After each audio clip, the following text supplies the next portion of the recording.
Welcome back to Mike's Marvelous Mess. Can't wait to share with you what we've got into this week. Today we're looking at the plans. One plan shows the original floor plan of the house, and the other plan shows what we're planning to do. We've had the architect out, the engineer out already. He's making some decisions for us, so we may have to revise our plan when he's finished, because it's not sounding like he wants us to take out as many walls as we would like to take out. Now here's the original plan. Here's the front door. You walk in, and over here, this is part of the garage right now. We would like to build a wall right here and make this an enclosed laundry area. This is the master bath, and in here we're going to take out this bathtub. We're going to add a shower, enlarge the closet. Right here is where the vanity is going to go. This is the master bedroom. This right now is currently walled off kitchen. So we would like to take out both of these walls. It's debatable depending on what the engineer says. And this right here is a wall that makes a hallway over here. The engineer, I think, might make us keep one of these. We'd like to take this whole wall out, but we might have to keep part of it for structural purposes because we're not sure we can put a beam going that way too. And this bathroom right here is where we're taking the closet from this bedroom, and we're going to use it to put the vanity. And so it's going to open that bathroom up and make it bigger. All right, so here's the new plan. You can kind of see it a little better after I've described what we were going to do. We did it. Here's our new laundry room. This is our new master bath that's much bigger than the older one. This is what the kitchen will look like with the walls removed. So all this will be nice and open and look big. This is with the hallway wall removed, which we're not sure we get to do, but it would make our living room much bigger if we can remove it. And this is the new second bath where we've taken the closet and put the vanity right there. So it makes this much more open and a little bit bigger too. We'll see next time if our plan gets to stay the same. So I have 3 helpers today, and Desmond is one of them. Desmond's been around for a couple of years, and everybody has a story, and it's all about relationships. Desmond went on to get a job that pays twice as much as I can pay him. But he comes back and helps me because he likes me. He has pity on me and things like that. But Desmond's first day at work, I was doing a demo job and rebuilding a porch, and I got the demo work all done. And then the next day was Desmond's first day ever at work. And so he and my other helper started climbing the stairs with a 4x8 sheet of plywood. And of course, Desmond was the first person up those stairs. And when we got to the landing, Desmond didn't realize that we had taken the floor out and all that was left was joists. And Desmond fell right through to the first floor on his first day at work. And so I went home that night and I told Ruth what happened. And I said, if Desmond comes back tomorrow, he's a keeper. And he came back. That was 2 years ago. So Desmond comes and helps me now when he can, and I appreciate him. He's a good guy. Thank you. Okay, this is Mauricio. Mauricio is the second of the 3 helpers that I have today. And Mauricio, how long have you been working? 4, 5 years? It's like 4.5 years. 4.5 years. So Mauricio is from Colombia, and Mauricio is the Colombian National Triathlete Champion. That means that he runs, bikes, what else is it? Swim, yeah. Swim, and swims. Like how many miles? Okay, depends the challenge, but sometimes, for example, in my personal case, it was Ironman. It was like a longer one. It was like 2 miles swimming. It was like 30 miles on my bike, and it was like 12 miles running. Man. So Mauricio has been helping me on and off, and Mauricio's like family. He lived in one of our places for a few years. And if you treat people right and you build relationships, when they move on, they come back and they help you once in a while, like these guys are doing today.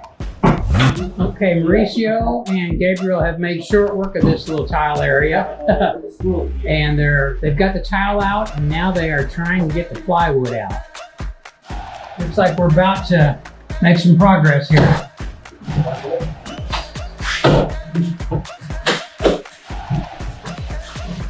ahora.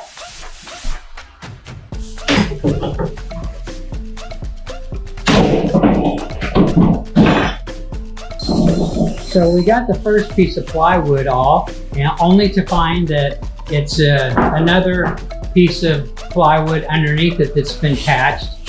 It's really obvious to see that this has never been done right. So when we get done with it, we'll do it right. And now we're trying to get the second piece of replaced flooring out. This one looks like it's going to come out a little bit easier than the first piece.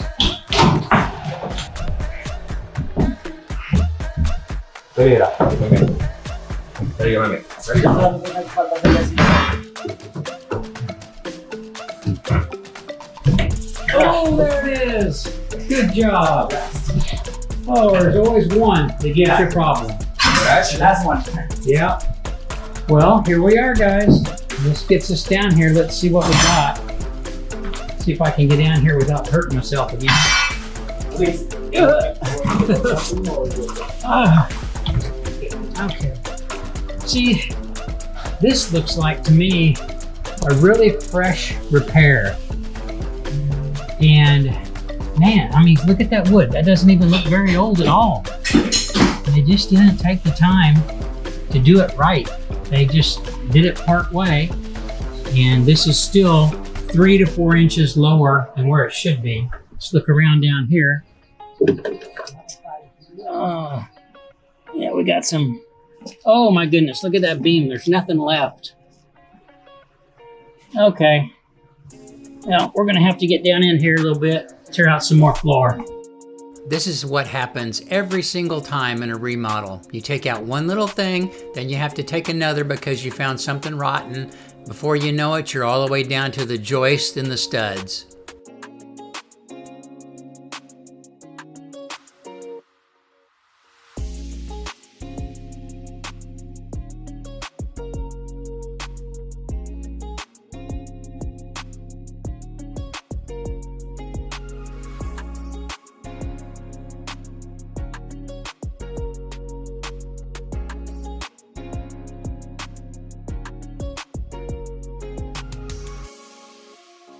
Okay, we're making progress, but it is slow going.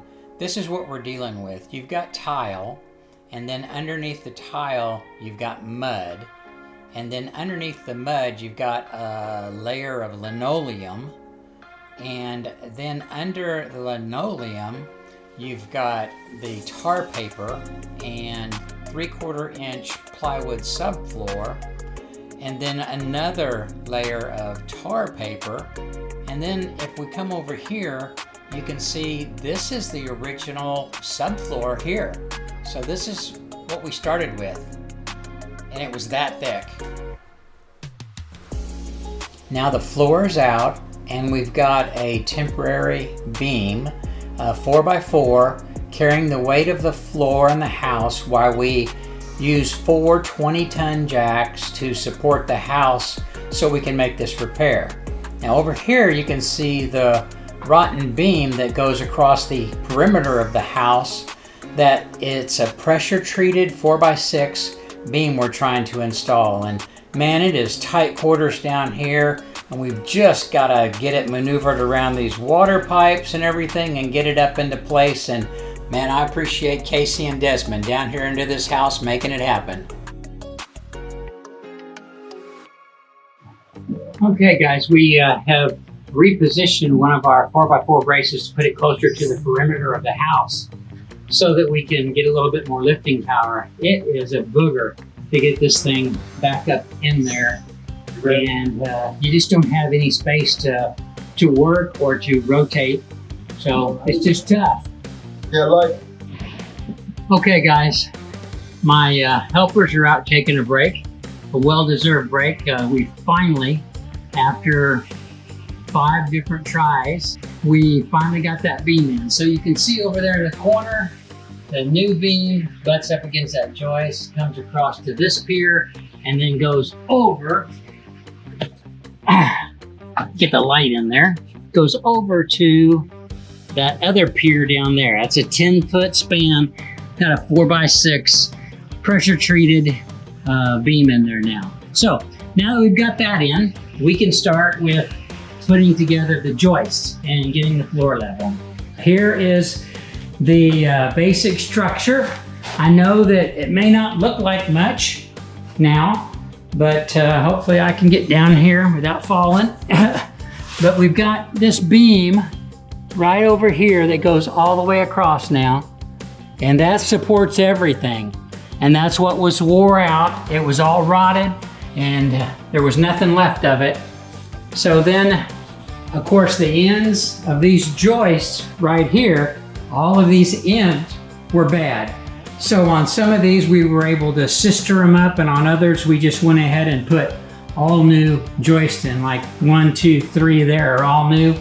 Another one over on the other side that you can't see, and then this one here was actually still good. The rot didn't get back that far. So we've got the framing for this area all done. It was an all-day project, and it looks a lot better now. I'm sure glad this part of the job's over. Well, guys, as you can see, the beams, as you can see, these new beams look great, but there seems to be a little problem. Can anybody see what the issue is? Let me zoom in on this here. How about that right there?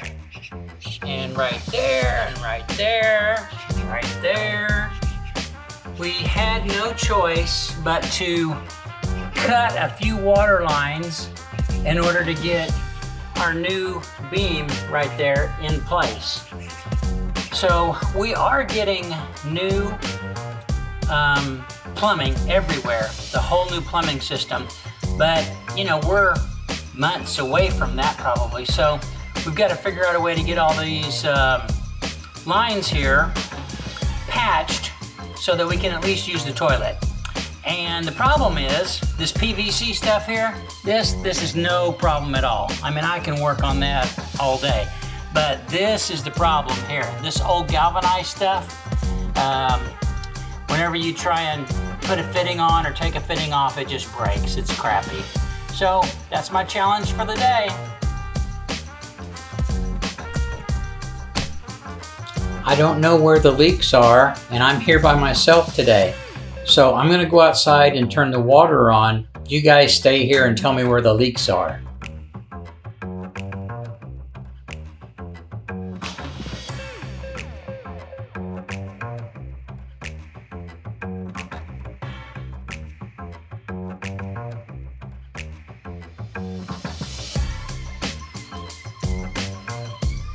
Well, did you see any leaks?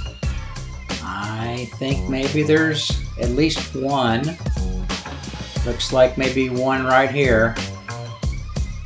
That one doesn't look like it leaked there. Looks like it's still dry. But this one, this is a problem. Okay guys, you may have been wondering what happened to all of that tile in the dining room and in the kitchen. Well, here it is. We've got a trailer and it's full. It is full from the front to the back. And in Galveston, since we're an island, things can be really expensive sometimes. You always got to pay extra to get stuff on the island. So a dumpster on the island would cost a couple $1,000s. And then if you're overweighted, it could get to even $3,000. It's just crazy. So we have a dump that we can take stuff to ourselves, and we take it a trailer load at a time and save ourselves thousands of dollars. This work that we did today, foundation company wanted $9,700. And I've got about $300 worth of material in this and about 24 man-hours of labor. And that sure can't be over $750, I don't think. And they wanted $9,700. So this is how you save money.